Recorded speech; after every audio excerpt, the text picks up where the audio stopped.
Hi and welcome to Veggies Farm Game. Today we continue our medieval warfare series and would like to speak about Middle Ages cavalry and overall army organization. We will describe medieval army service, different cavalry units and speak about knights a bit. Before we start, please subscribe to our channel to receive fresh updates about Veggies Farm NFT game and different giveaways that we are running, or just to watch some of our upcoming medieval warfare videos.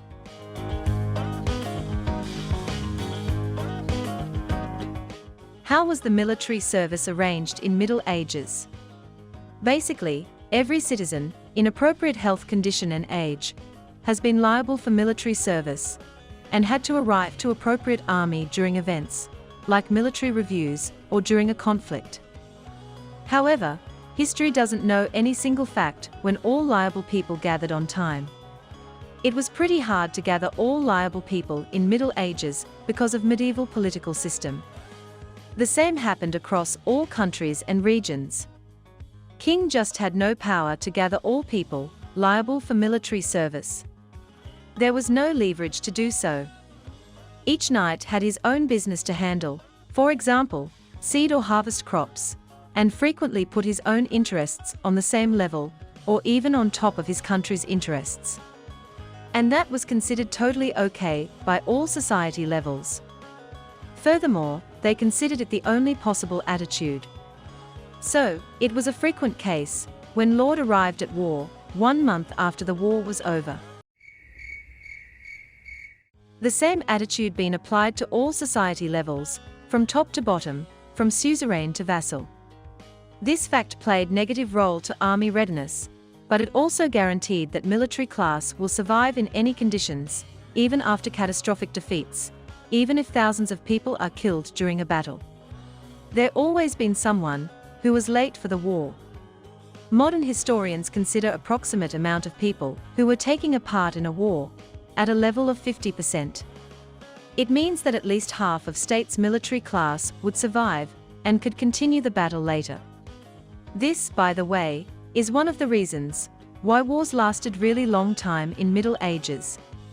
We all hear about so-called 100 Years' War, a war between England and France, which lasted from 1337 to 1453. More than 100 years actually. Getting back to army structure, army consisted of two parts, convoy and combatants. Two known types of combatants were infantry and cavalry. Cavalry consisted of knights and servants, both usually named gendarme, which means armed man in French language. Knights were the core of medieval cavalry structure. Speaking about knights, not all people who were liable for military service were knights. Knights were the top-level part of population, who took some defined responsibilities and invested their whole life into military service. Knights were given a land which was used to generate an income to cover all equipment expenses, and they were obligated to provide a military service to their feudal, in exchange of using those land. They were supplying themselves with all needed equipment, including swords, spears, armor, and horses. So, knights were a core of medieval cavalry. Each knight led his small, or not so small, depending on knight status, detachment or squad, which was known as lance in France and Brittany, or glaive in Germany. We will use lance term further. In 13th century, lance consisted of knight, squire and servant or knight and two servants. Later, in 14th century lances start to expand in size. It can now consist of 4 and more people. Later, mounted long-range infantry, like archers, was also included in lances. They were delivered to battle on horse, but were fighting on foot like dragoons. So, the lance was minimal organizational unit. Several lances formed a company. There were about 100 to 200 men in company. Several companies formed banner. Banner could count up to 1,000 men. Each banner was led by knight banneret. Bannerets usually had title of baron or duke. Banners were a tactical unit, which could accomplish some tasks alone, or form a squadron or colon. All these squadrons and colons were forming an overall cavalry army. Together with cavalry, army also included an infantry, as we just described. Usually, infantry was more numerous than cavalry for several reasons.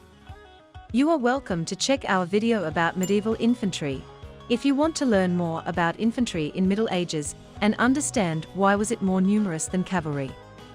We've just covered main medieval cavalry structure topics today. Hope you've enjoyed this video. Leave your comments below if you have some feedback or any questions. We will try to bring answers. We will get back to work meanwhile, arranging upcoming Veggies farm game PvP mode release. Thanks for watching. Don't forget to smash that like button and subscribe to Veggies farm game channel.